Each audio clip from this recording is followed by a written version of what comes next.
This one.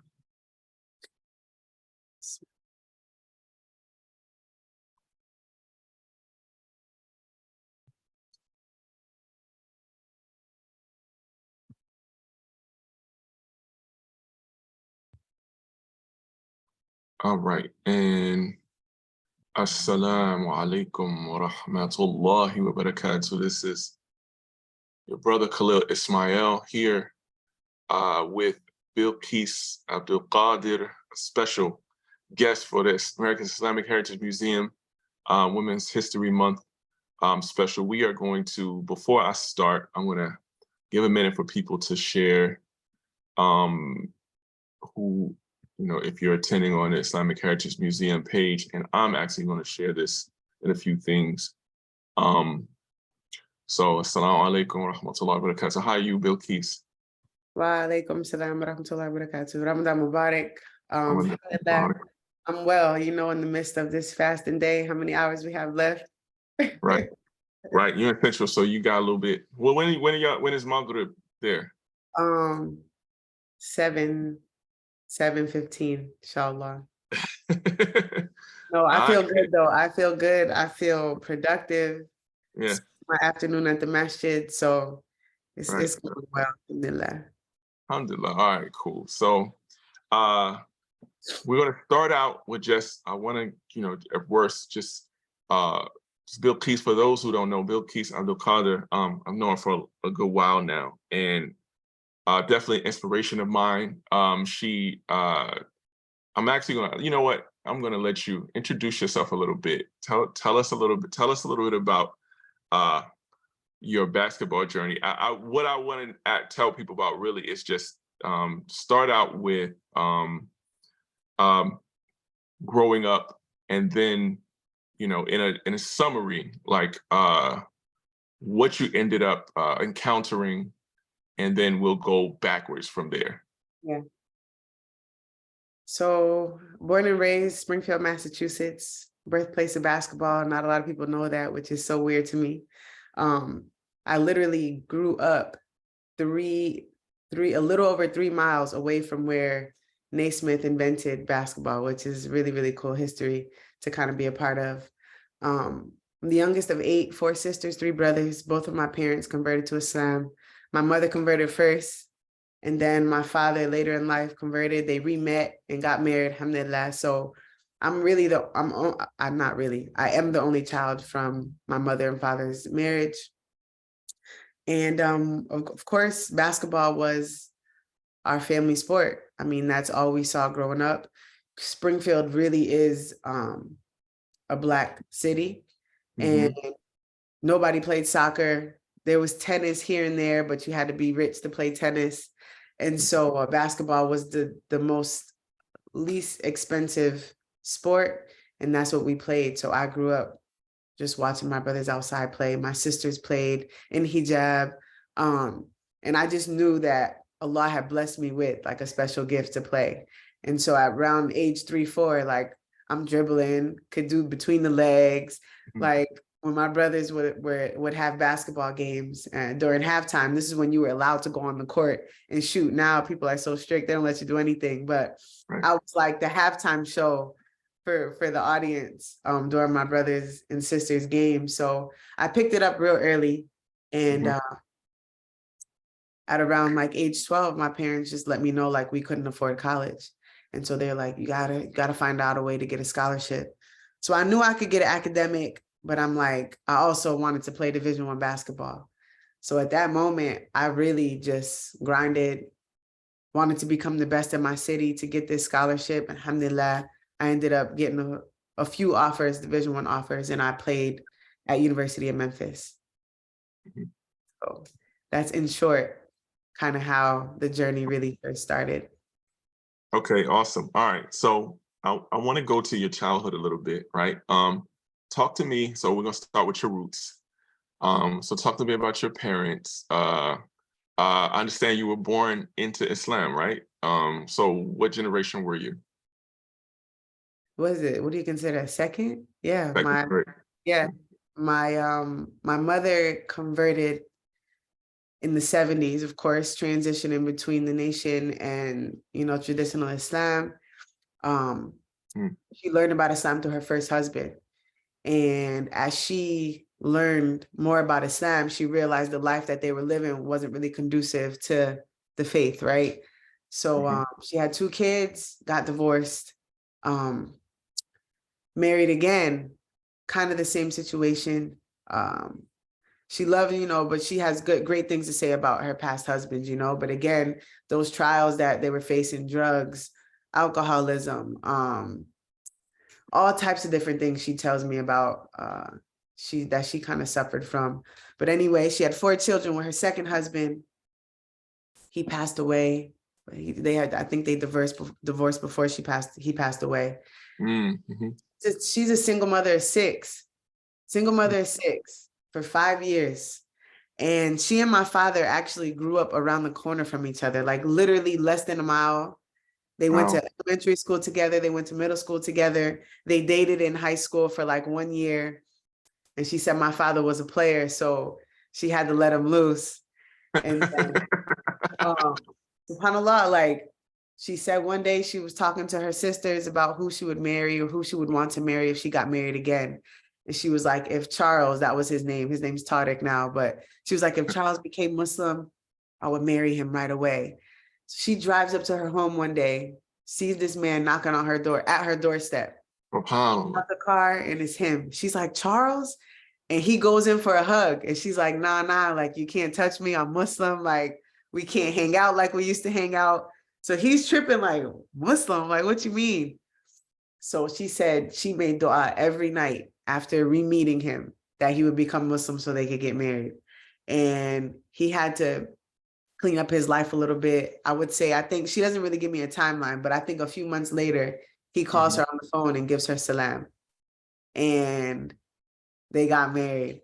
And so she was like, what, you converted? So I think he did a little jail time, honestly, and ended up learning of like, the love of my life is Muslim. Like, what do I need to do to be with her? And so he was like, that was probably the best thing that, he could have done for his life, was accepted Islam and marry her. So he took on 6 kids, and it wasn't easy because they was trying to get my man's, like, really was trying to kill him. Ooh, 6. So yeah. Beautiful. But yeah, my Ummi was really one of 2 of the only Muslims in Springfield, Massachusetts when she first converted. So it was her and her sister. And to know that and to be a part of that type of history, I'm like, alhamdulillah, I'm grateful for it. That's awesome, man. Especially in these days. I mean, I'm sure you've seen all the craziness on social media, people talking about. I mean, it's just a beautiful story to hear, brother who took on 6 kids. They make it an issue now, but it's a beautiful thing. Like, it's really and Allah blesses those who do it, right? So and that's your dad who ends up, so that's all before you come along, huh? Yep, all before me. Right. So we see, I've seen, pictures and stuff you posted your dad. So he's one of those real cool people too, man. This man is like next level chill, mashallah. Like when people watch my documentary, you can forget about me. I do a Q&A. They're like, man, so your dad, like, what's he like? And I'm like, my dad. So no, alhamdulillah, you won't forget him once you meet him, mashallah. May Allah protect him. Okay, so you guys are now, so at this point, so at the point that that they merge, are they still, what kind of Islam is that? Is it at that point? Are they in a nation or what? Traditional Islam, Sunni Islam. Oh, okay. So did he come straight into that or so he can't, okay. Yep. Okay. Straight into that. And what was your mother and your mother? So your mother came to that right after, like she did it before she married him? No. Yeah. What are you talking about? Traditional Islam. Yeah. She learned about traditional Islam from the start. But again, living in New York, in and out of New York, of course, you still had that, the nation culture. So the day we started wearing our hijabs, like early pictures of my mother wearing her hijab, she had it pinned to the back and kind of pulled it forward, pinned it under her chin. So you're still seeing that transition physically. It's interesting now that you asked that. And one of the first pictures of her in hijab, right? She had on her himar. She Hmm. had on full himar, but she had on a halter top shirt. She didn't know. So she's like, Right. I'm trying to figure it out. But she Right. learned about Islam kind of the traditional way, Sunni Oh, Islam. okay. Okay. Yeah. All right. All right. Because I thought I heard you say something about she was in the nation for a minute. Oh, I I was wasn't sure saying she converted when the nation was kind of still kind of when the transitioning. nation was transitioning too. Okay, I got you. Got you. Yeah. Because the nation even they didn't play that they didn't play the halter type thing either. The nation, one thing about them, it was yeah. So okay. So all right. So now that's the case. So let's go up to your birth, right? So you're born in a household with how many children? 7, 8, because I have my dad had a daughter before my mother married my mother. So 7 or 8 of us all the time. We were all homeschooled. So so one child, so that means one biological was hit there before you. You have an older From my biological. I'm sorry. We're both from your dad and mother. Do you have one is from dad and mother before you, or all of them are no, from one side? no. All of them from my mother, one from my father. And then you're the eighth, Now and the me, first. yeah, You're yeah. the first one from both. My mother and father, yeah. Okay, all right. You So can where? imagine the state that I was in. Like, Yeah, I'm like, wow, this is interesting, right? It's definitely different. So tell me, like, so where are you all in terms of where are you living? Where at the time you're born, and where's their community? Talk about the community. Springfield, Massachusetts, still. Okay. Um, the community was interesting. And I say that because growing up, I literally had no idea about different races, different cultures, different backgrounds. And I say that because the majority of our Muslims in the community, which was very small, started off as a house, of course. Mm-hmm. Have your Arabs and your Desi like community funding it. Mm-hmm. There was only probably 3 or 4 Black Muslim families in our community. It was me, my Mm-hmm. family, my aunt's family, an extended family, and then a friend family. Okay. Everybody else in our community was Pakistani, Indian, a few Ah. sprinkled in. And so honestly, like I grew up thinking that biryani, all of the, like, I thought that was masjid food. I would call it like, oh, we're going to eat masjid food.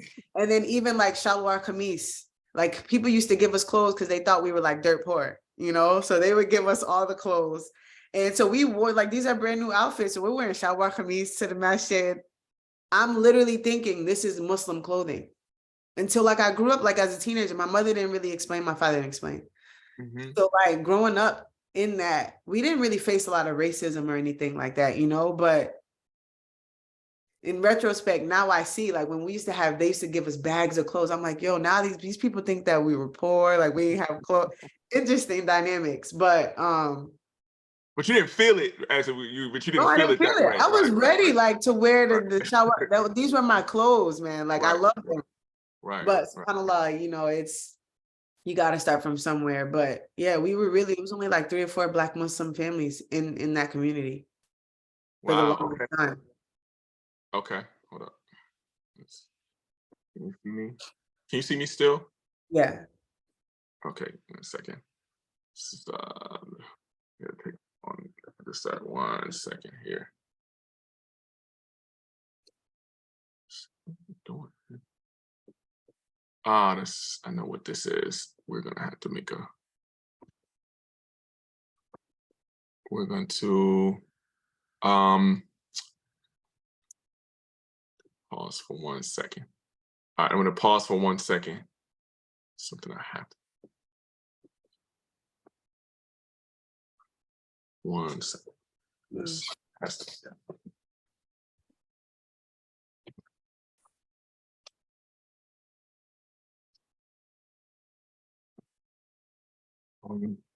Told them.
Okay, okay. I had a little bit of an emergency I had to deal with.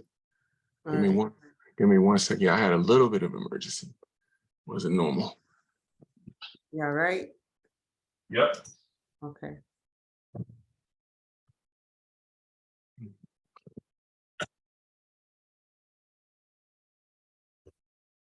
Hello?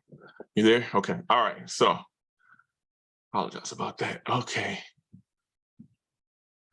Um, so we're talking about your growing up with the Daisies and thinking that it was and thinking that was it. That was this. That was a Muslim world. Absolutely. All right. So all right. So question. So basically during that time, understanding your community, how in the world you end up in sports? Because I know how. Like, was there an opinion about that kind of thing? I mean, honestly, there was actually a lot of opinions. And again, being so naive and so young and not fully understanding like um different people's perspectives or how we look to the community as Black Muslims. Like, again, nothing was ever said. And if there was, my parents kept it under wraps or like our family did a good job. But of course, I was always the one who was trying to play sports with the boys because none of the girls played, or I was going to the masjid in my Nike hoodies and my sneakers, over my abayas or my shalwar kameez. So like a lot of times the imam would always be like, you wear Nike, you representing the Nike gods. And I'm like, Nike god? Like, what do you mean? Like, this is basketball clothing, Right. There was a lot of that. Nobody really spoke of my basketball career though. And again, like we got into basketball because as Black people, like sport is what we do, like that's a part of our culture. And my parents never really let that go. They grew up playing sports. And so when we would have family get-togethers, like I would literally see my aunties and my big cousins on the court playing too. Right. Brothers would be on one side, we'll be on the other.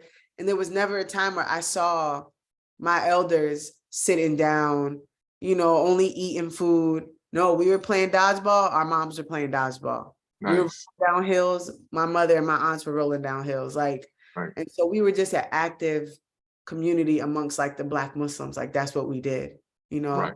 Um, So and again, like when I went to the masjid, I always stood out because I was gonna play with the boys. My parents didn't tell me no, it's haram or anything. And I was young. Well, I probably stopped playing with the boys around like 13, where there was a good distinction, hormones are raging and things like that. But Right. yeah, and I was told no a lot, but I was just trying to play, But you started trying to play basketball at 3, you said. Yeah. I picked it up that early. Yep, because again, everybody in my family played. So that's what I saw. It was what I was really born into. Right. Oh, okay. So you're kind of born into a family. Did they have family also? Did their parents like play sports as well? You talking about these Your other grandparents? families? Oh, Your my grandparents? grandparents?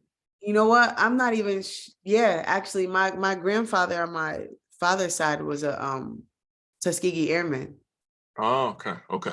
And, he was actually a part of one of the first groups and wasn't able to fly because when he was on base, he said he was playing in a flag football game and he tweaked his knee a little bit. So when he went to do his test for his flight, they told him no, because you're not 100% healthy. So that he actually didn't end up flying with the first group. Wow. Very interesting. Very interesting. Okay. And of course there was more to it than just his knee injury, but that's another story. But my grandparents were all very active people at the time, when I'm sure when they were younger, up until old age. So I think it's kind of just genetic for us to all kind of have that athletic bone. Alhamdulillah. Alhamdulillah. Okay. So basically you were absolutely a part of a multi kind of, were you one of the few Black families in your community growing up, or were there many? No. I think I mentioned it was only like 3 or 4 of us. Only 3 of families or people? Families. Families. And about how many in general and just about overall? Can you I recall 100? remember, like Black. No, just Oh, not 100 oh, in the families. community as a whole, Yeah. as a whole. Yeah. Yeah, I would say about that starting off. I mean, literally, it used to be a house, and it was a small house that we used to be in. Okay. Okay. Yep. Okay, that's interesting because obviously, like I can recall also, it's been a couple years with the dates, but I remember, we were sports was downed or seen as a waste of time, even Islamically. Like they used to say stuff like that to us Yeah. when we were kids, right? So pretty much everything was down. We had to go against the grain to do that type of thing. So I wondered, especially as a sister, because it wasn't a lot of, obviously not a lot of sisters who played sports during that time, and part of it, people used to use Islam. So okay, so before we move into like this, when you really start to playing ball a little bit more, talk about your Ramadans as a child, like how you engaged and what you remember of them. There's when anybody asks me a question about Ramadan, there's this vivid um time where I used to play basketball Saturday mornings for the bitty ball leagues or the youth leagues. And I Mhm. remember being so avid, like, Umi, I'm fasting. I don't care if I have a game. And of course, like no, it's you don't have to, you're still young. And I had to be like 6. And I remember going to this game and I was thirsty. I was so thirsty. And I'm like, Umi, do you think I can rinse my mouth out? Is it going to break my fast? She's like, no, you're fine. Go ahead. Mhm. And I remember going to the water fountain and making sure like no water went down my throat, and I'm gagging and everything else to try to make sure. And I was little, and I know I Yeah. had 5 or 6, Yeah. subhanAllah. And that's my first memory as a kid celebrating or experiencing Ramadan. Wow. I just remember I'm the youngest, so like whenever my Umi had to wake up my brothers and sisters, she used to use water. Like that was her go-to. You don't want to wake up, you're getting water down. So she used to let me pour water on my brothers and sisters, and to wake up for suhoor and fajr. And Right. so and nothing could happen to me because I was the baby. Right. So I used to take pride in like being her little helper, waking Mhm. people up for suhoor and stuff like that. So Ramadan was amazing, especially being a part of a big family like that. MashaAllah. Yeah. So I suspect you all did a lot probably together, right? Y'all, I guess growing I up was, I yeah. remember she would, and my father, again, it's an interesting dynamic because he didn't say much because he felt like he couldn't, these were her children, so he would be there to support her. But like when it came to faith and stuff, like she really headed that. And I find that in a lot of households, I would say that I interact with, at least with my friends, like the woman is really, really like there to put down the faith, in certain ways. Hmm. But she would, after we prayed Fajr, everybody would sit in our circle. We would have one big Quran. Forget the Hmm. translation. I don't want to say the wrong name, but we all have it, I'm sure. Yeah. And we would all have to read 5 verses, and then we'll pass it to the next person, and we would sit until everybody read. And Wow. these are Yeah. all things that I pray to kind of implement in my family, because these are vivid memories that I have. Right. Right. Right. Yeah. Right. Alhamdulillah. All right. So moving to going into, I guess, when did you realize that you were going to do something a little bit more with basketball? When did you or your family realize, okay, this is something I can do something with this? Well, how old were you? I would say it was around 12, and it was I actually shared this story in speeches that I give, because it was a Uh-huh. really turning point in my life. But that's when I had mentioned earlier, my parents let me know early on that they couldn't afford college. Hmm. And I was homeschooled, and so I also wanted to prove to my parents that I was ready to go to school, because if Hmm. I needed to get this scholarship, I needed to be on a high school team eventually. Right. So I remember, begging my parents. They finally decided to send me to this really small charter public school. But Hmm. the year prior, I'm like, I need to make sure I'm good enough to play for this team. So I went to one of the local parks Hmm. in my neighborhood, and of course, all boys. And at the time, I wasn't wearing hijab, so I kind of blended in. People knew that I had a weird name, Hmm. but nobody ever asked questions. So I walk up to the park, and you got called next. So I'm like, oh, I got next.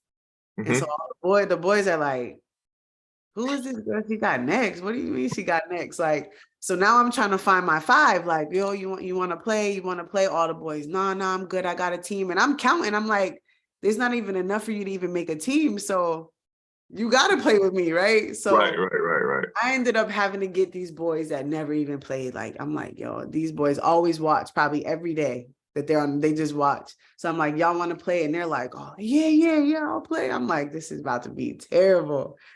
And again, like I just needed to kind of build this confidence. That's why I went to this park by myself to see if I could hoop with these boys. And so when the game starts, we check ball. As soon as I get the ball, I dribble through everybody. Boom, boom, boom. Make the Right, layup. right. The boys are like, yo, the girl can play. Yo, the girl. So now everybody's arguing, who's gonna guard her? You guard her, man. No, bro, I ain't guarding her. No, you. And so like in that moment, that's all I needed to secure the Right, confidence to be like, oh, I'm ready to go to public school and I'm right, ready to play. right. Alhamdulillah. So like I remember going back to that park and every time I went back, all the boys are like, yo, you want to play with me? I'm like, no, I'm good. Like I'm gonna go get my guys from the soccer Right, field, you know? So right. that's when I realized I was pretty good. And I think my parents just always knew it. Because of course, people in the stands, when I would do the halftime shows kind of at my brother's games, they're like, man, how old is she? I would hear Right. this as a kid. How old is she? Where does she play? You know? And so I think everybody kind of knew that Mm-hmm. mashallah, I had a gift. Yeah. So you was that one girl, because we go to the court, it's always that one girl. You was that one, yo. I was the one where people would really One. be, because I was short too, so people Right. weren't really sure. Man, I'll cross somebody over so bad, they'd be like, no, I'm straight. That's cool, man. Okay, so all right. So now you're playing high. So you started out when did you start wearing hijab? Because this is obviously a big part of your story. Will end Yeah, up being a big yeah. part of your story. I went to school as an eighth grader, Yeah. and so I was probably just turning 14. And Hmm. as an eighth grader, I didn't wear hijab. You know, in my household, we believe that once you reach the age of puberty, you start wearing hijab.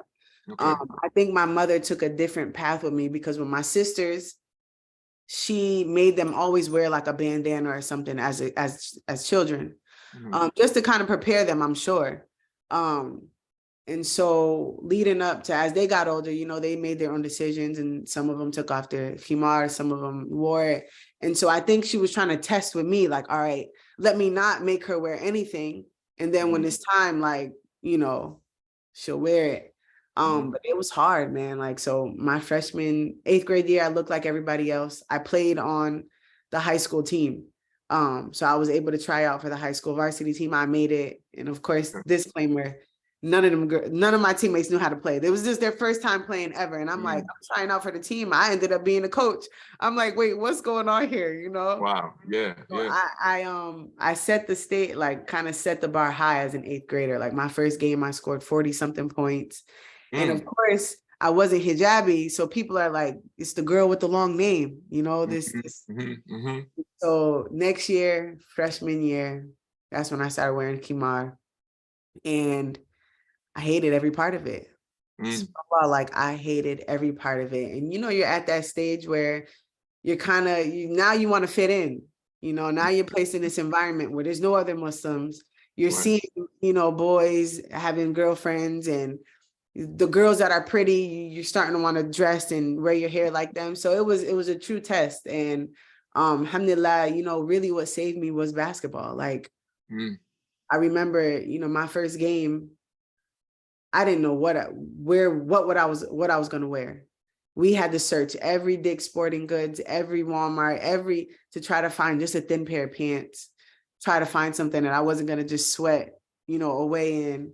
I tied my hijab up in like a turban style because there was no sport hijabs. It was crazy. But I remember just being newly into this physical identity and basketball was there to kind of be my crutch. Because when I stepped on the court, like it was, no, I got to get this scholarship. I need the ball out. And I forgot that I honestly had different clothing on Right. until the audience would be pointing and laughing at me or making fun of me at the free throw line. And then I'm like, oh, okay, but watch this. And I promise it was the same reaction. Like when I would travel to different gyms who didn't know who I was was getting laughed at. But as soon as I crossed somebody over, made a three, they're like, yo, the girl with all the clothes can play. Same reaction that these boys had on the court. Wow. And I realized, kind of early on that, man, I'm literally walking dawah, because the same people that were making fun of me would wait after the game and be like, yo, like, can I just ask why you have to wear that? Because you're an amazing player, but why you got to wear those clothes? So I realized, people are ignorant, people just really didn't know. And so I was able to really just educate so many people just being good at basketball, and being covered on the court. So alhamdulillah for that, That's something, man. It just makes me think about how, like, the Muslim strives for excellence no matter what, right? And that's a benefit of being excellent, right? Because excellence is like a language, like it crosses barriers. Once people see your excellence, all that other stuff, because people judge you on the surface, like we know that. Right. That's what happens. Everybody gets judged on the surface, and when we're young, we ignorant. A lot of people are ignorant the way they judge on the surface. You know what I'm saying? Without our filter.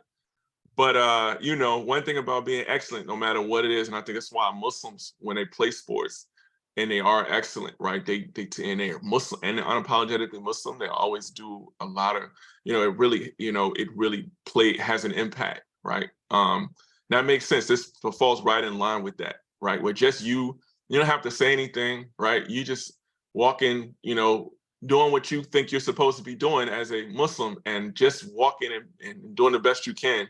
And that's dawah. And I think, honestly, that's the most powerful kind of dawah. It's more powerful sometimes than talking, Yeah. than talking at people. So, Yeah. okay. So,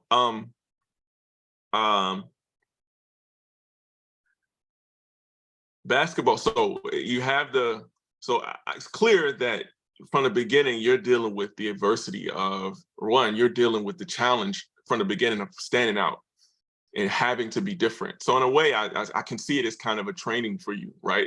You're starting pretty young with, okay, I have to be, if I want to do this. So talk about, we're into your high school career.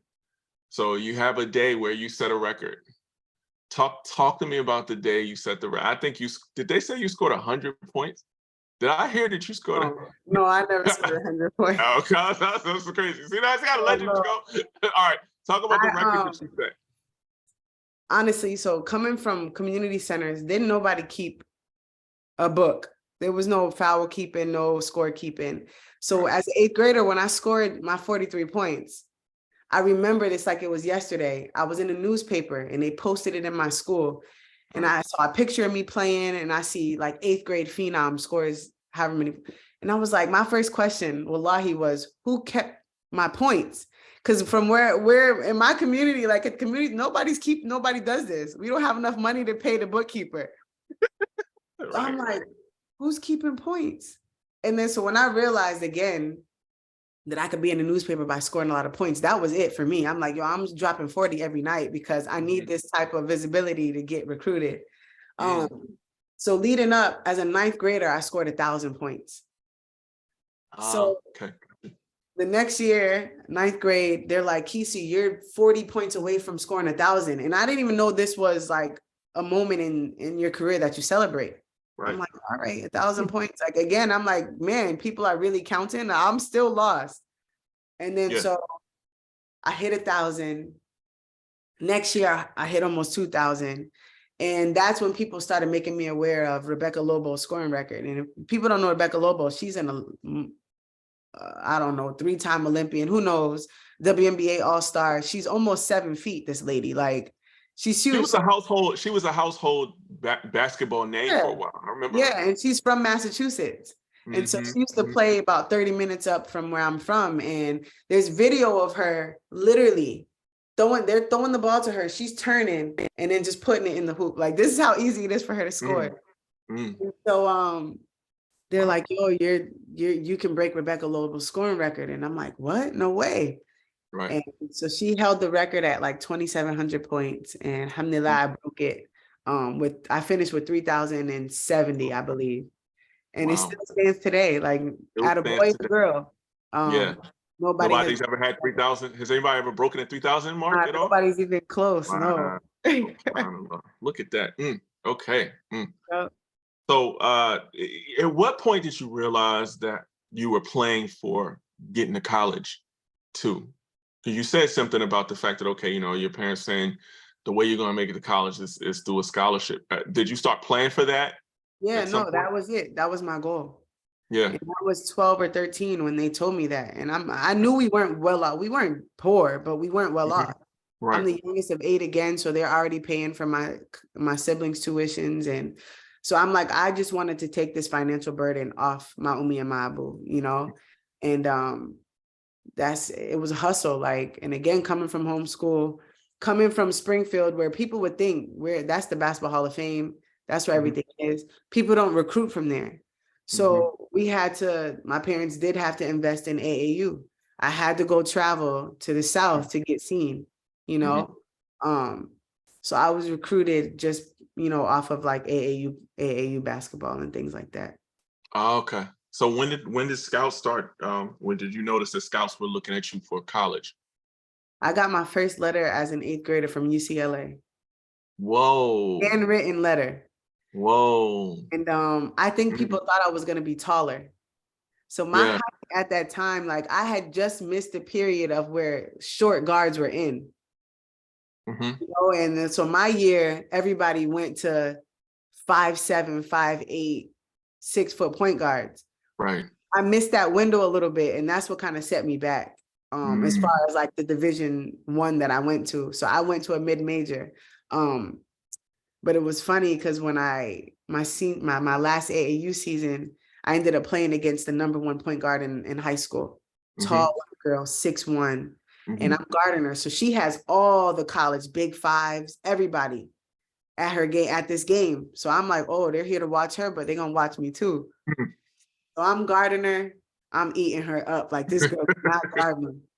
And that's when I ended up getting like Louisville, Boston College, like, some Uh, higher Division 1s, but it was too late in the recruiting process. So I had to really think deep, like, look, I would have to wait for a scholarship, And so I didn't right. want to put myself in that type of position. So one of the things about that, as people who play sports, is that there's a politics aspect to it, right? And no matter what, it's a lot of times, even the recruiting process and all of that, it's about who you know as well. And also, like you said, it's about the preconceived notions that coaches have, height, speed, and they use these metrics, but we know that players play, right? If you could play, right, you might not be the fastest, the quickest, the tallest, or whatever the case, but you can play. You can play. Did you experience, like, did you start to see that or feel that early on? And you also dealt with some of the politics with both what you had in terms of what you wore and also your height and other things that you could tell, okay, I know I'm better. I killed this person, yet this person is still getting more. And it's because of the note that already have an idea in their head, because of that. Did you experience that? Talk about that.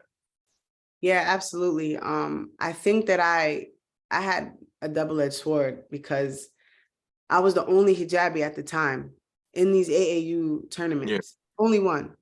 So coaches were already taking a chance on me anyway because they didn't know what I came with. Okay, they knew that I had to cover, they knew that I had to wear extra clothes, but nobody knew about a Sam, like I felt like, Hmm. And so number one, I had that going against me. So a lot Hmm. of people were like, yo, the girl with the scarf is a hooper, but what is her faith? Right. What other baggage does she come with? Mm. And then of course the height, not really speed or anything, but when people watch me, they were like, yo, she can play. But again, you're taking a chance on a 4-year scholarship, like, and it literally switched right when I was getting recruited. It turned into, we want 5'7" plus, point guards. Mm. Well, alhamdulillah, like I did have enough colleges recruiting me at the time, but I also knew that I was a big deal in a way where people were trying to really figure out who I was off the court and what Right. that came with, what that looked like. Right. So I do give props to all the colleges that did offer me because I know that they had to navigate through some things, especially with their athletic department. Like, yo, we want to recruit a Muslim girl. We're not sure what she comes with, but we know that she's good, Right. Um, so yeah, it was interesting that I had to go through, those things. But again, those phone call conversations, I would tell them everything. I got to pray 5 times a day. I Right. can't eat certain foods. I would need, you know, a tire that goes under my jersey. And then of course the institution had to write a letter for me to carry around to every game.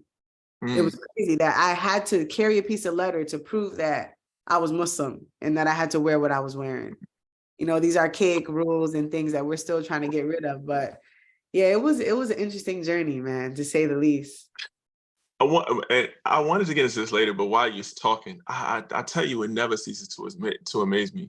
What are your thoughts on just the concept that as a woman, if you want to do things as a woman in our society, you have to take clothes off to do it? Like isn't it the craziest thing that in order to qualify your skills in certain areas that have nothing to do with clothes, they're literally telling you got to take them off. Like how did you process that? I didn't fully understand it, Yeah. you know, and again, you got to think I'm young. I'm thinking about, man, my plan A is to play professional basketball career. You know, I honestly didn't think that my hijab was going to be the reason why I couldn't play. Tell me that I'm not good enough. That's fine. If I get injured, that's fine.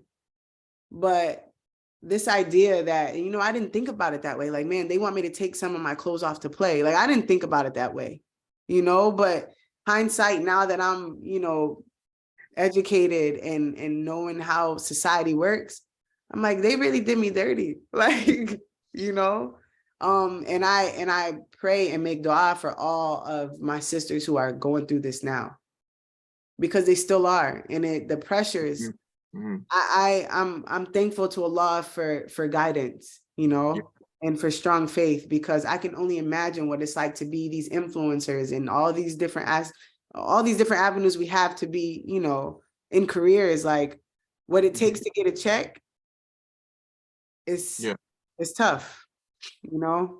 It's true. That's so true. And the funny thing is that a lot of times these end up being like at the top. It's usually a, you know, male power involved somewhere at the top, and it ends up being literally like people trying to be like, it's like sophisticated pimpery to a certain extent. Like, in order for you to work, you're gonna have to show this part of your body, right? In order for you to work, even though you've earned it with your skill, you've done all the dedication and the work involved. And you know, it's the craziest thing. Yet to claim sophistication. Go ahead. No, yeah, I'm agreeing. It's so many things that come to mind. It's hard to see, you know, especially Muslim sisters. It's hard to see us, and I want us to be in certain spaces. But as we move up, like you said, you see our clothes getting a little tighter. You see our hijabs getting pushed back a little more. And it's really exactly because I experience it myself. Like, I've been in commercials and modeling sets and all this stuff, and people look at me like, no, these pants are too tight. And I'm one to say it, like, y'all paid me, but I'm not wearing that. Right. You know, right. and it takes a level of strength to be able to say it, because sometimes I'm apprehensive. You know, it was something small. I was doing an Adidas commercial, and they gave me ankle socks, and I had on like these wide leg pants. But when I sat down, the pants came up and it was showing too much. I was uncomfortable. So we're in the middle of the shoot, and I'm like, y'all, I need higher socks. So all the designers and they're looking at me like, why? And I'm like, too much of my leg is showing.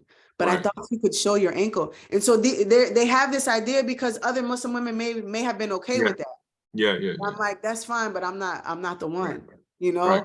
So subhanAllah, like, I just have to make dua, you know, for my sisters. But like I said, it's a subtle pressure that is so pervasive in the society, like you said, in everything, even job interviews. I mean, you know, people are socialized. Women have been socialized in this society. You get more of what you want if you take a little bit more off, if you show a little bit more. It's so prevalent everywhere. There's even in the subconscious of people. You know what I mean? Like, so it's absolutely a struggle, right? And it's not one of those things where, you know, a lot of people, you know, when they say, that's why I'm very hesitant as a guy to talk about the struggle of sisters, because I know the subconscious factors that are involved with that struggle.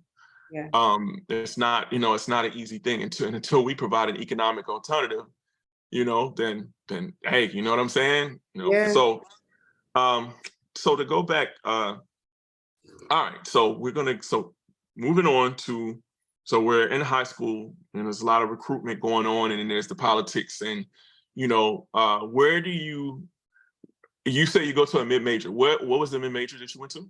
University of Memphis, Memphis Tiger. University of Memphis is, yeah, so it's considered a mid-major. Okay, all right. Because I was saying Memphis kind of, they're that as a, you hear about them sometimes. Yeah, So, because it's a famous school because you got Calipari, you got, all these big time coaches that came through for the men's side. But the women's team was never really, really in the media like that. right. But alhamdulillah, like it was a good fit for me in a lot of different ways. But you did well. I mean, I know, you averaged, good amount. So but before I get into that, because I like to, because we're in Ramadan, I ask every aspect, every group, every section of this, I want to ask a little bit about Ramadan. So now you're in the throes of playing high school, junior, senior year. How is fasting? What adjustments are you making? How does it feel? Do you ever fast during this time? Because I know like the time period, it might not have been during the season. I don't think I ever had to fast. Because the season's high school season. Oh, yeah. I remember, of course, fasting in school, but no, I never had to fast during the season. In high school, but it hit me when I was in college. Okay. Not during the season, but during our summer training. Right. Okay. I'm down south Memphis, 110-degree weather. Yeah. 6 a.m. workouts. Even harder. The workouts are harder. The workouts are crazy. We were actually training to go to play internationally. Yeah. So it wasn't like I could sit out, because usually summer workouts are, voluntary. No, we were practicing. And, I remember just telling my coach, like, look, it's Ramadan, like I have to fast. They actually had, what do you call them? Hydration when you get plugged up. What is the word? You talking about you talking about they put you on a little drip thing? The drip. What is it? Why you made me forget it. But they kept it on standby. Yeah. In case. And Sheesh.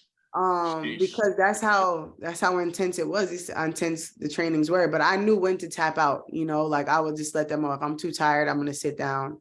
There was one time where I pushed myself to the limit, because as you really don't want to show that weakness. It's something about fasting and playing a sport. You don't want to show that weakness. You're like, Allah, like, I know you got me, but I also don't want to show these people that it affects me the way, because they think we're starving. They think we're, all of this crazy stuff. But alhamdulillah, like I made it through. And my coaches were understanding, though. I could say that as much as I didn't like them, they were understanding of a lot of different parts of Islam. Alhamdulillah, that's good. So obviously you move. So when you go to University of Memphis, you're how far from your family now? I'm 1,000+ miles from my family. From your family. Okay. So talk about the transition and how that, I know you were close. You talk about the close-knit family. So talk about the transition, how that was on you. I was excited to move away because I was in that rebellious stage of a Muslim teen, right? Okay. But I'm going to tell you what, my mother's du'as saved me. Wallahi, they saved me from every wrong step I took or whatever line I crossed. I know that Allah was working because my mother's du'as. And it was a true test. Like, you got the MSA on campus, but not really an MSA. You have me, like I used to see random Muslims on campus, but it wasn't like that. And I didn't have time to go off campus and be amongst the community, So now the people that are in my close-knit circle are people who really don't have a faith. Yeah.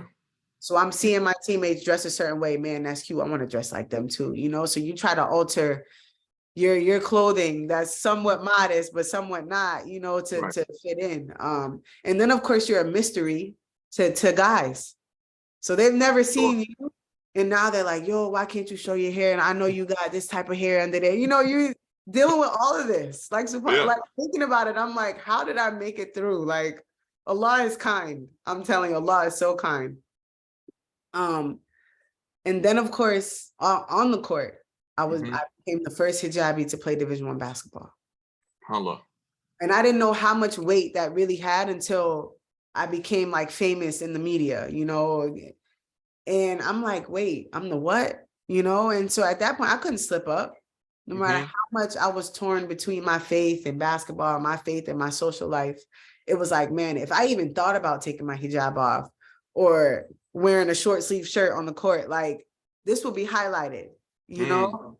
And so in a way, my Islam became, I don't know the right term to use, but almost like my basketball was holding Islam up, Mm-hmm. you Mm-hmm. know? Mm-hmm. And of course, when I reached that point where basketball wasn't there, what fell down on the forefront was my Islam.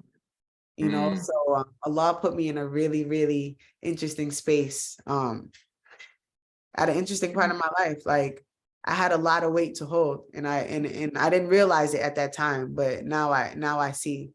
Right. Yeah. So you're playing. So when did you decide that you were going to play professional basketball? And this is before any of this stuff. You knew what was going to go down. When did you decide, okay, I think I want to take this pro? And did you always decide that you wanted to go overseas, or what were you thinking in that? Yeah. I mean, I knew that alhamdulillah, I knew that I had the talent to play professionally on Mhm, some level. Early on, that the WNBA literally only has 36 spots. mhm, You're not playing in a UConn, a Tennessee, South mhm, Carolina, these big name schools, you're not getting picked. So I wasn't dumb. I tried out for the WNBA. I actually got some good feedback from a lot of the coaches, but again, I had so many factors against me, and right. it wasn't really it wasn't realistic. Mhm, I got an agent. That's when I was like, I want to play in Spain. Like that was my go-to. I wanted to learn all that. I wanted to learn Spanish. I had everything planned out, subhanAllah, mhm, Um, got an agent. And the good thing was my agent was based in Switzerland, that's where FIBA is. So she mhm, had a good grip on a lot of good club teams. mhm. And then that's when but yeah, that's when I knew senior year, I knew that I was gonna play. Senior year. I had a great senior season. Alhamdulillah, I kind of made a name had a good player profile. Mhm. Um, so I knew that was plan A since day one, really, Right. outside of getting a scholarship. Right. Okay. So, all right. So now we're here.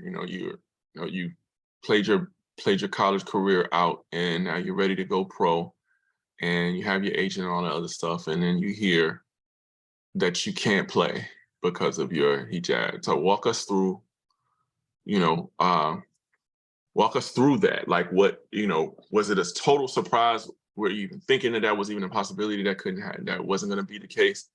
And then I know you talk a lot. I know this is where you do talk a lot about in your speeches and that type of thing. You talk about your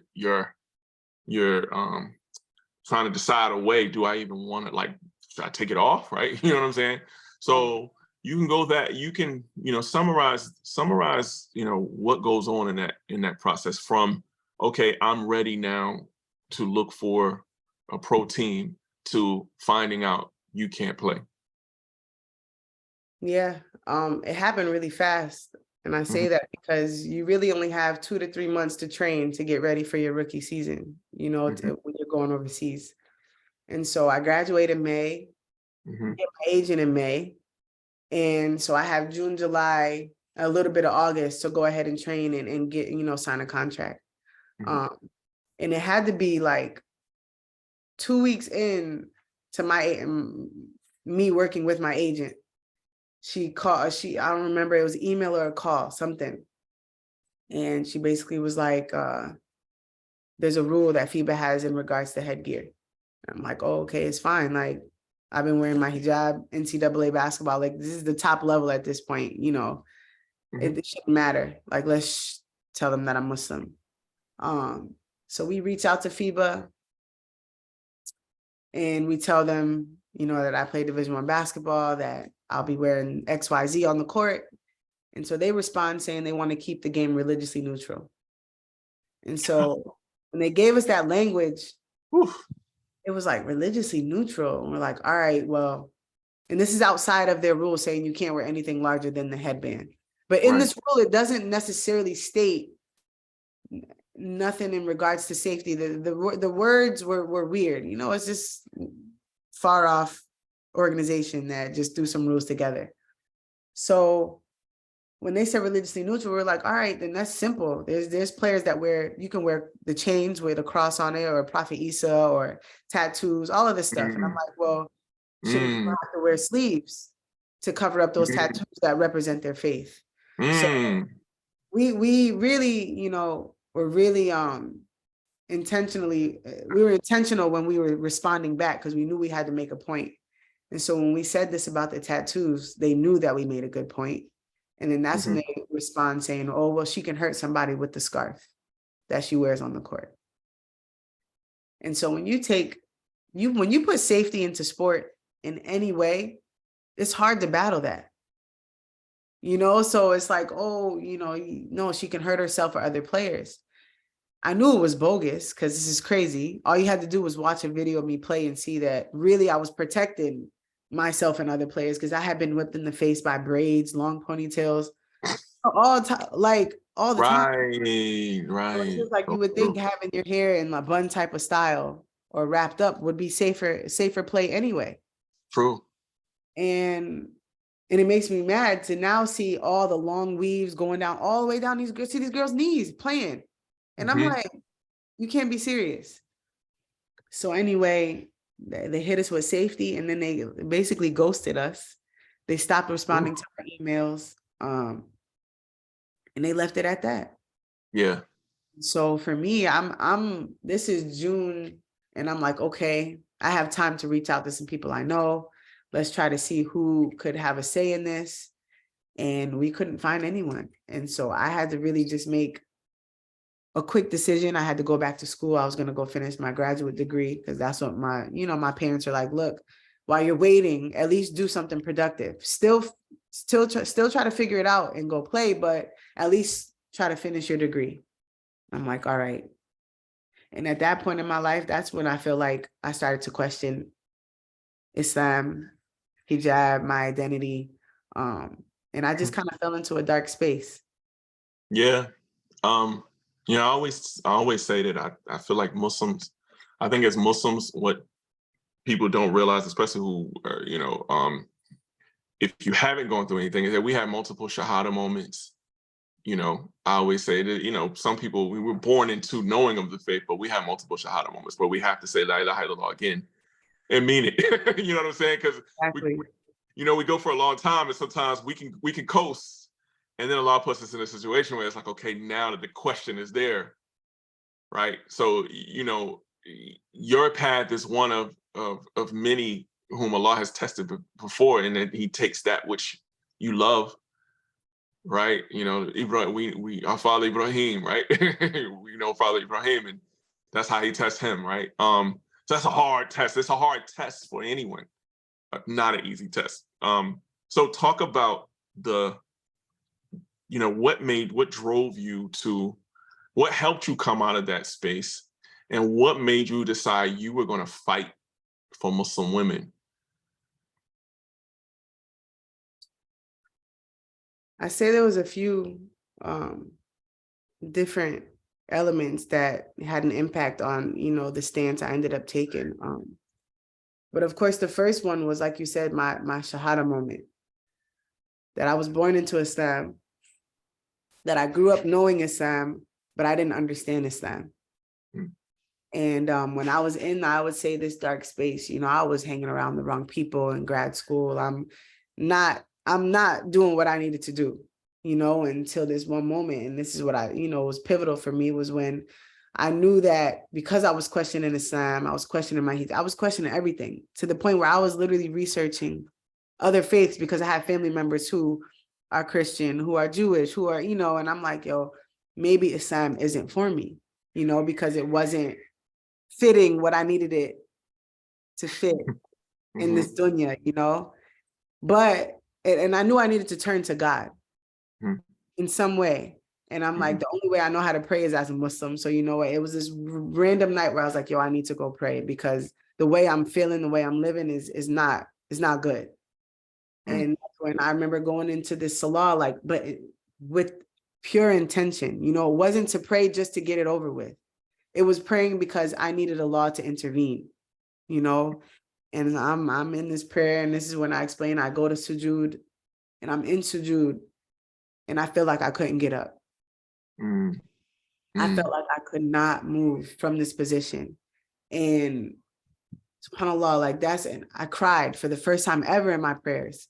And I'm crying. You know, sometimes we're praying Tarawih and we see our aunties and our uncles or the people next to us bawling and Tarawih. And you're like, yo, why are they crying? What are they feeling that I'm not feeling? And in that salah is when I was in sujood, I felt Allah, like I felt like my heart was turning. Like I could physically feel, and I always say this, I would pay any amount of money to feel what I felt in that salah, because that's when my iman was like, it was subhanAllah, like that feeling was so crazy, I can't even explain it. Right. But I come out of that salah, and wallahi, Allah started working for me, like in ways that I still can't even imagine. And I'm so grateful, you know, because Allah was just showing me sign. You know, we pray for signs. Allah was showing me sign after sign consecutively. First one was me changing the way I wear my hijab. And it was a random night. I'm going to a basketball game with my friends. I'm in grad school. So I'm at this point, I'm not playing.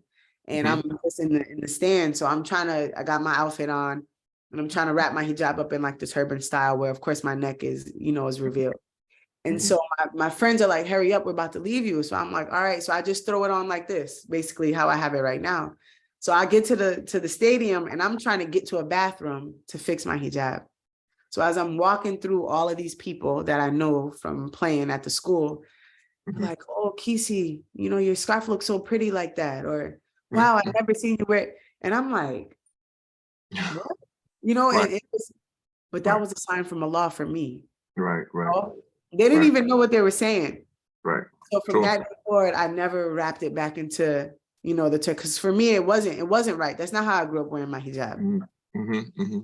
That was the first sign. And then I get asked to speak, my first speaking engagement in front of these little Sunday school kids. And I'm up there preaching, oh, you know, be strong in your faith. And behind closed doors, I'm going through it. And I'm like, you know what, Allah. And it just kept happening. Things like this. I said, Allah, I get it. I need to get out of my own way. And that's when I was like, yo, I can't let this organization stop me from playing. Right. Unfortunately, it took me 4 years. So I had to give it up.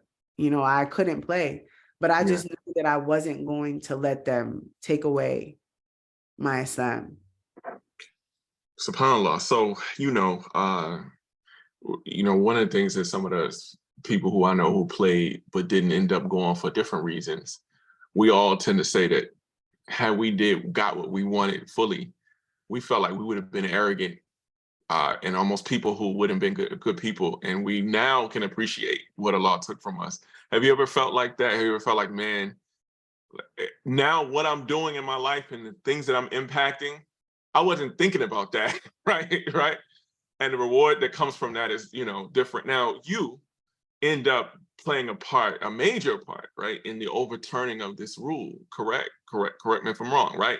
Yeah. So therefore, your sacrifice ends up being something that helps people, Muslim women, all around. Now I know it still probably isn't easy, because a person who plays sports, one thing about that feeling, if anybody's ever had that feeling, there's nothing that can replace being on that court, in that ring, with that crowd cheering for you, right? There's nothing like that. That place is different, right? So talk about like how those different feelings, like that understanding that Allah subhanahu wa ta'ala has now put me in a greater place to impact even more people than I probably would have ever dreamed of. Do you feel like this made you be a better person, and maybe a person you wouldn't have been had you not gone through this adversity? And then how do you juxtapose that against what you miss in terms of just that being in that space and playing at the highest level? What you just said is all facts, because I feel like I'm still experiencing that disconnect. Yeah. But I'm grateful, of course. Yeah. I'm a person that I never even, like you said, dreamt of being. Islamically, as a woman, as a Black woman, as an athlete, all of it. Like, of course, you know, if Allah didn't test me, I don't know where I would be. I would be probably an influencer on Instagram, not looking how I am right now, living a life, you know, that I thought would be great. But man, do I miss it? I can't even watch it sometimes. Yeah. I can't even watch it. It's almost gonna make me cry. And I can't watch it because I was good enough to play.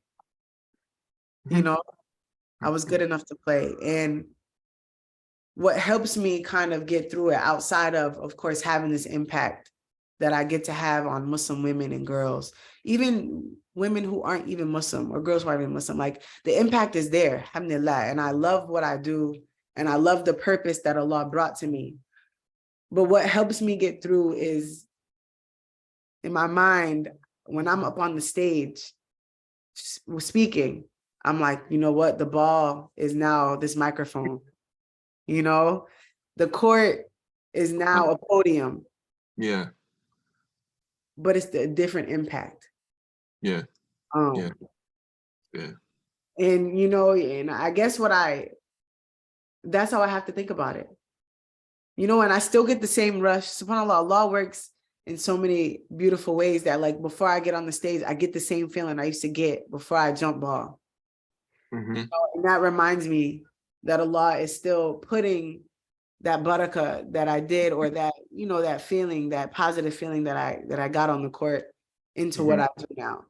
And that's the only thing that kind of keeps me from crying when I can't play. You know? SubhanAllah, but really good, it's an interesting feeling. Yeah. I think, but see, like, honestly, that is, you know, I think, inshallah, well, the good thing is that you speak, right? Because, you know, one of the things that I've absolutely learned in life is that, you know, that's you know, Allah didn't give us these stories of these prophets for no reason, right? Literally, like, when you think about all the prophets, right, they went through having to lose what they loved throughout their life and live with that. Like, it's not just something that, and I don't think we realize it, like, this is part of this believing life that we're trying to live so we can get to paradise and get all that stuff back. Like, you know what I'm saying? When you think about it, like, when you think about, you know, Ibrahim, and you think about Prophet Muhammad Sallallahu Alaihi Wasallam, right? You know, think about the fact that the 10 years of his struggle, before Islam is prevalent, and then as soon as he gets to the point where Islam is now dominant and prevalent, he loses his love, who is the love of his life, right? Right? And she's not coming back, right? For as long as he's here, she's not coming back, right? And you know, this happens you find that, like, and it's not that, right? This is not something that is goes away, is lost on him. He mourns this until he dies, right? So even though Allah replaces it with all these great things and he still mourns his wife. That way, because when we lose what we love, if you really loved it, that love don't go nowhere, right? That's whatever you do, it don't go nowhere, right? So I think that, you know, that is the, you know, the thing is alhamdulillah, Allah has, you know, put you on that kind of path, but that path ain't easy, and it's not supposed to be, right? It's not supposed to be, but it's rewarding, right? So talk a little bit about the reward, like, so talk about how things were overturned. Give us a little bit more detail about the overturning of it and where things are now with the hijab since your fight. Yeah. So again, it took almost, I would say, a little less than 4 years. But going into this battle with FIBA, if you want to call it, whatever you want to call it, it started off as a petition. And so it was interesting. A sister that I used to play against in college, she's from Bosnia. She actually didn't wear hijab at the time that we played college basketball against each other. But she ended up playing for her Bosnia, for her country, 1 year without her hijab. And then, you know, she started wearing her hijab. So when she started wearing it, she realized that she then was going to face what I had been facing when I was trying to get into you know, playing pro. Sorry, my baby is crying. No problem. And so she reached out to me through YouTube or something random. And she was like, look, I know that you're going through the FIBA situation. We need to figure out how we can, work through this. So she started a petition, and I joined the petition as well. And then we got other sisters to join. Everybody started creating their own petition. We got over 100,000 signatures, and FIBA was like, well, it doesn't matter. Who cares? Sheesh. And, every time somebody signs the petition, this place gets the email, like so-and-so signed this petition against whatever. They ignored this whole petition. So I'm like, all right, what's next? At that point, this is when my stories kind of started snowballing on Facebook. And at the time, Instagram was there, but not really. So I'm really doing news interviews. I'm doing random articles, newspaper articles, trying to tell the story. That's when the hashtag Muslim Girls Hoop 2 came to life. So whenever I shared something about it, I was like, make sure you hashtag Muslim Girls Hoop 2 so that it kind of carries on. And I started making shirts. People were buying the shirts. I mean, non-Muslims repping these shirts. It was really a beautiful time, when I saw that happen. But what really turned the table on FIBA was I got connected with an organization neighboring FIBA in Switzerland. And it was called World Player Association. And this lawyer, who was this random white guy, was like, look, I want to help you get through the FIBA.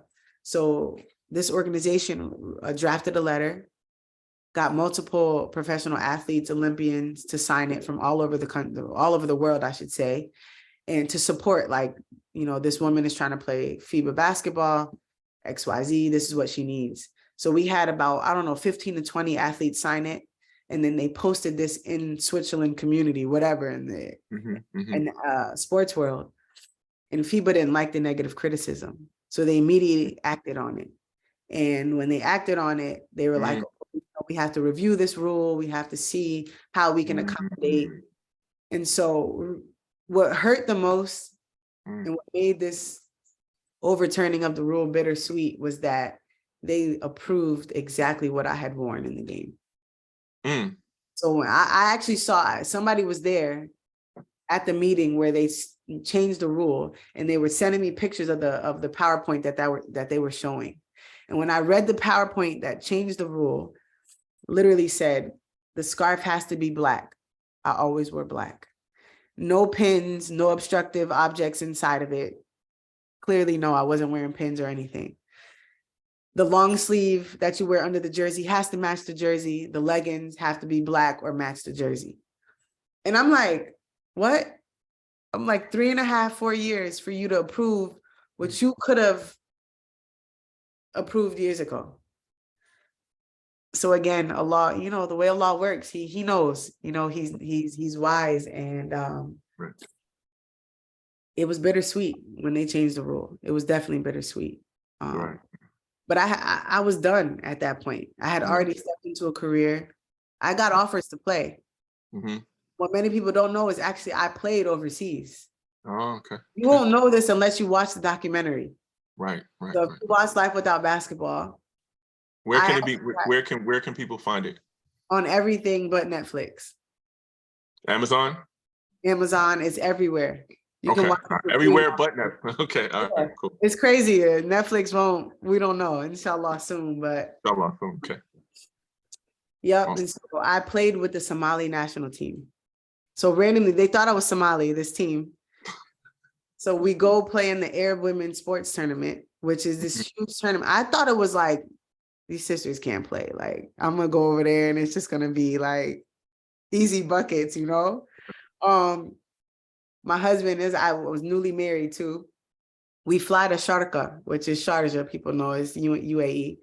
We land, and when we get to the city, they have billboards of this tournament. And so there are mini Olympics for all women. It's crazy.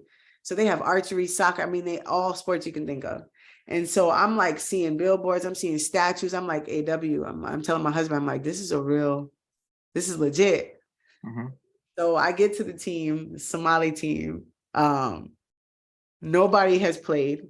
Jamad is on the team. Everybody knows Jamad. She's the Somali girl who's, famous on Instagram. So she's on the team. None of them played on a high level. Okay. So I get to our first practice and the coach don't know about. I'm like, what's happening?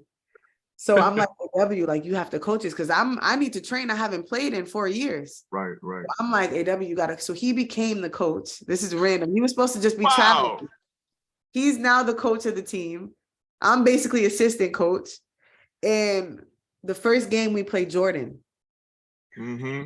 Just like any international team, you got 3 Americans. The rest of them are from the country. These 3 Americans are former D1 athletes. They're balling. So it's American versus American. And it's only me who, so subhanAllah, it's my first game back. I scored like 38 points. Wow. All the other countries are watching. Egypt, Bahrain, Jordan, Oman. All of these teams are there. So all the coaches are like, yo, where's this girl from? Right. At that point, I'm 26, 27. Like, I'm kind of beyond my prime.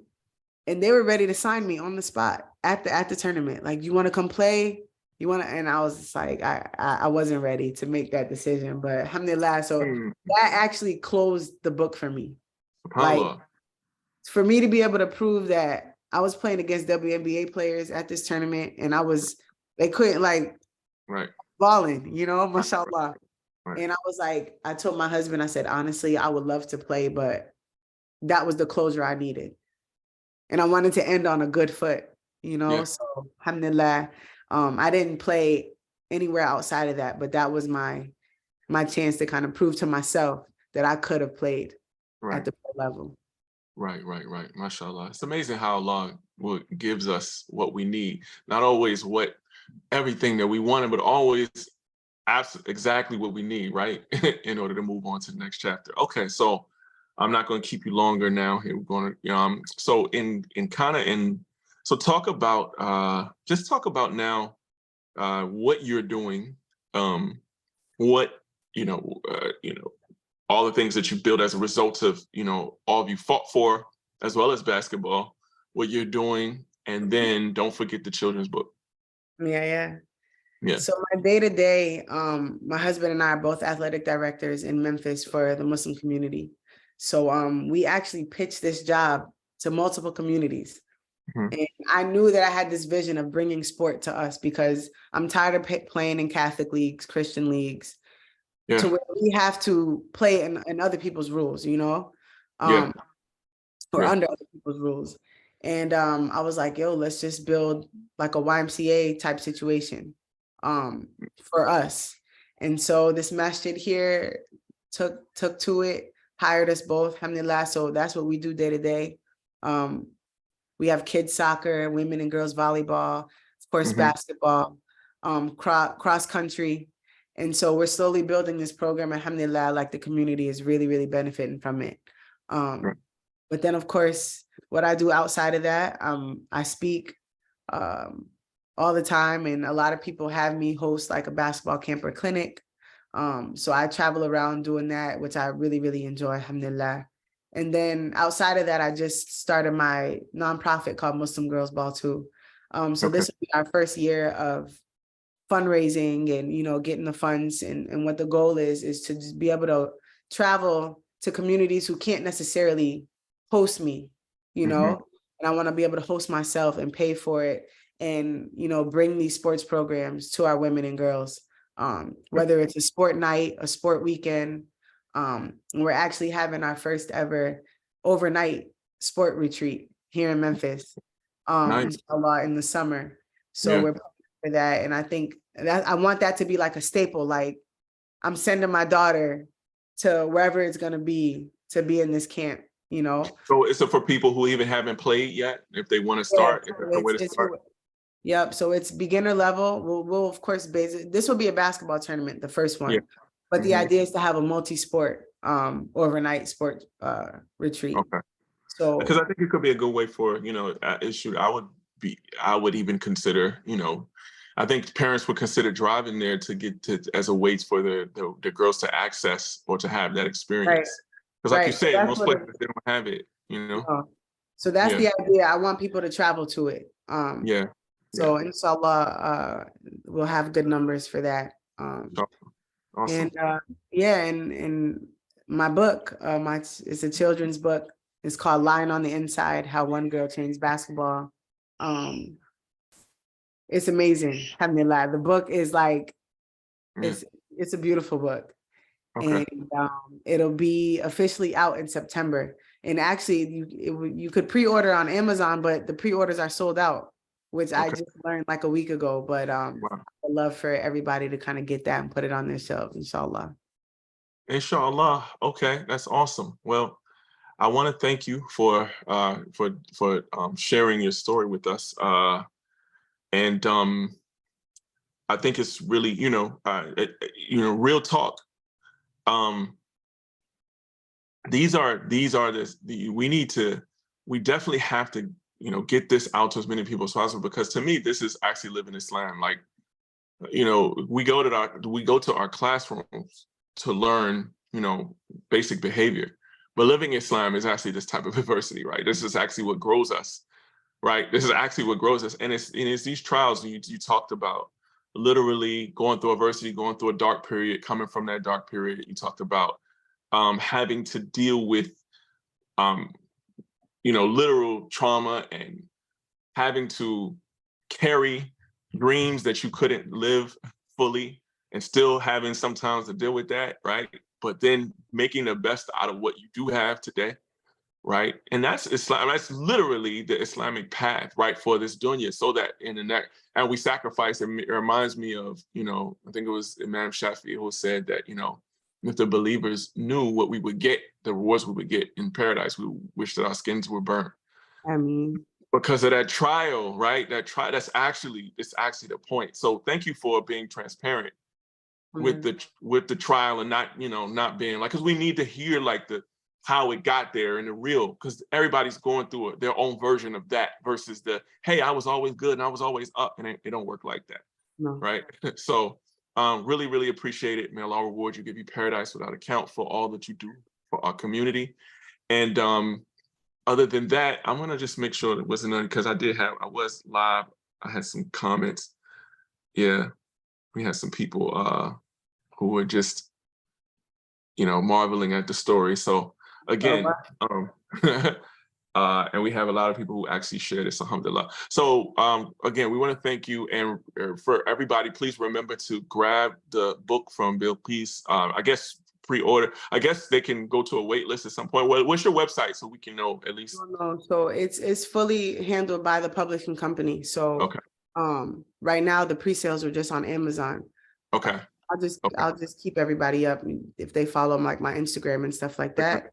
Inshallah, I'll put some news out about the book, but it comes out in September, inshallah. Okay. So what's your Instagram for everybody? Bilqis Abdul-Qaadir, my full name. Your full name. Okay. All right. So you can search her there. And so for the America's Islamic Heritage Museum, thank you for joining us. And we are out.